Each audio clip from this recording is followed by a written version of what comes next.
सारी चीज़ें वो बॉयल डाउन होकर वैल्यूएशन पे ही जाती हैं अल्टीमेटली।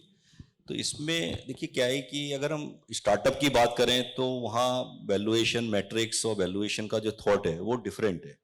और कुछ लोग उससे एक्साइट होके उस सोचते हैं कि हमारी वैल्यू, हमारे बिजनेस की वैल्यू भी इतनी होनी चाहिए। बट उसमें जो हम एज इन्वेस्टमेंट बैंकर जब हम लोग इसको एवेल्युएट करते हैं तो स्टार्टअप में क्या है कि स्टार्टअप भी एमएसएमई है प्रैक्टिकली, बट उनका जो स्केलेबिलिटी और एक they are doing something new in the industry, वो एक वैल्यूएशन उस बेसिस पे आती है और उसका जो मल्टीपल है या उसकी जो भी नंबर्स हैं वो फ्यूचर 10 से 15 साल के जर्नी को लेके माने जाते हैं। बट अगर हम एमएसएमई की बात करें, क्योंकि ये डिस्कशन हमारा एमएसएमई का है, और अभी गवर्नमेंट ने जो एसआरआई फंड जो बताया मैंने आपको, जिसमें 50,000 करोड़ रुपए खाली एमएसएमई के लिए ही रखा हुआ है जो कि प्राइवेट इक्विटी में जाएगा,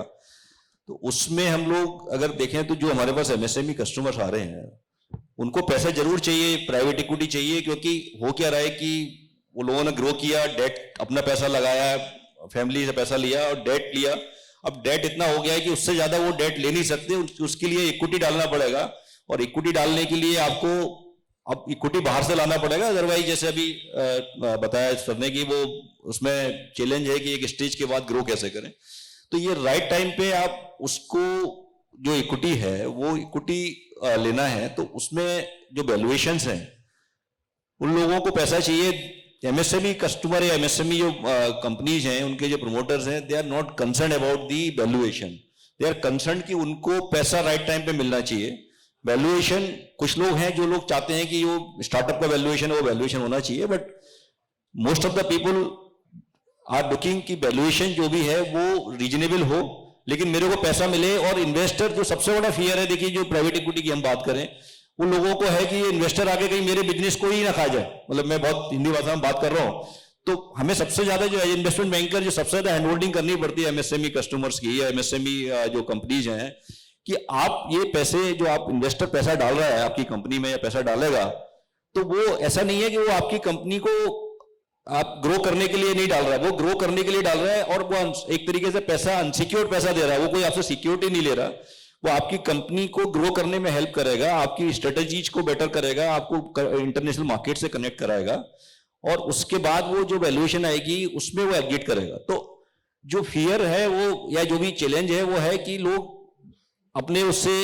जो उनका एक फैमिली का जो शेयर होल्डिंग है उसको वो डाइल्यूट नहीं करना चाहते हैं। वो एक बहुत बड़ा चैलेंज है अभी एमएसएमई के अंदर। आप अगर दिल्ली मतलब जो मेट्रो सिटी है उनको छोड़ दें, वो टीयर 2 टीयर 3 सिटी से जो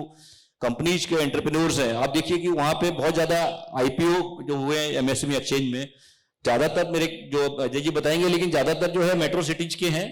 सेमी मेट्रो या उसमें कम है। ऐसे प्राइवेट इक्विटी में अभी भी वो चैलेंज है कि लोग उस तरीके की जो थिंकिंग है वो चेंज करनी पड़ेगी। और साथ में एक जो मेजर चीज है वो गवर्नेंस का, वैल्यूएशन का एक बहुत ज्यादा बड़ा जो लिंक है वो है गवर्नेंस से, कि आपकी जो पॉलिसीज हैं, आपके जो भी बिजनेस के करने के सिस्टम है, प्रोसेस है, वो बहुत ट्रांसपेरेंट होने चाहिए। क्योंकि कोई भी इन्वेस्टर अगर पैसा डालता है तो वो यही पैसा डालेगा जब उसको लगेगा कि ये जो पैसा मैं डाल रहा हूं इस कंपनी में कोई भी मैनिपुलेशन नहीं होगा, कोई मिसमैनेजमेंट नहीं होगा। तो valuation is always an art, but it depend on many factors, कि जहां पे कि आपका जो बिजनेस स्केलेबल है, आपका प्रॉफिटेबल है, गवर्नेंस है, डिजिटली आप कितने कंप्लाइंट है, डिजिटली आप कितना ग्रो कर रहे हैं, कितनी चीजों को अडॉप्ट कर रहे हैं, इन सब चीजों को लेके वैल्यूएशन आती है। लेकिन अभी वैल्यूएशन के ऊपर I think it's debatable point यहाँ पे कि ये कंपनी का वैल्यूएशन वही सेम टर्नओवर के ऊपर 500 करोड़ का, ये कंपनी का सेम टर्नओवर पे 200 करोड़ का। It is again A debate actually. इसमें काफी चीजें आती हैं जो कि समझानी पड़ती हैं, जो चीजों को हमें एवेल्युएट करना पड़ता है कि इसका 200 करोड़ क्यों, इसका 500 करोड़ क्यों। क्योंकि उसमें जरूरी नहीं है कि वो कंपनी अगर सेम टर्नओवर कर रही है तो उसका प्रॉफिट कम होगा, उसके क्या कहते हैं उसके जो कस्टमर बेस है वो हो सकता है कि वो छोटा कस्टमर हो, बड़ा कस्टमर बेस ना हो, उसकी जो प्रोडक्ट है वो प्रोडक्ट की जो क्वालिटी है वो इतनी अच्छी ना हो। तो there are many things which comes in the picture. तो valuation is always a debatable point, but practically we see investors are always looking good company जहां पे कि वो उनको आगे बढ़ा सकें। और उसमें वैल्यूएशन में एक और चीज है कि हमें जरूरी नहीं है जब फर्स्ट इन्वेस्टमेंट लेने जा रहे हैं तो हमें वो वैल्यूएशन पे ही फोकस करना है, हमें अच्छा इन्वेस्टर चाहिए। एक बार अगर हमने एक कंपनी में वैल्यूएशन इन्वेस्टर को लिया और उसको सेकंड टाइम जब इन्वेस्टर दूसरे इन्वेस्टर के पास जाएंगे, आईपीओ को लाएंगे, तो हमारी वैल्यूएशन और ज्यादा बेटर होगी। तो ये सब चीजों को देखना बहुत जरूरी है और उसी के बेसिस पे ही अगर तुम्हारे जो एमएसएमई एंटरप्रेन्योर हैं अगर वो फोकस करेंगे तो आई थिंक इक्विटी का चैलेंज नहीं है, चैलेंज है कि हम अपने ऑर्गेनाइजेशन को कैसे ग्रो कर पाते हैं, वो ज्यादा इंपॉर्टेंट है।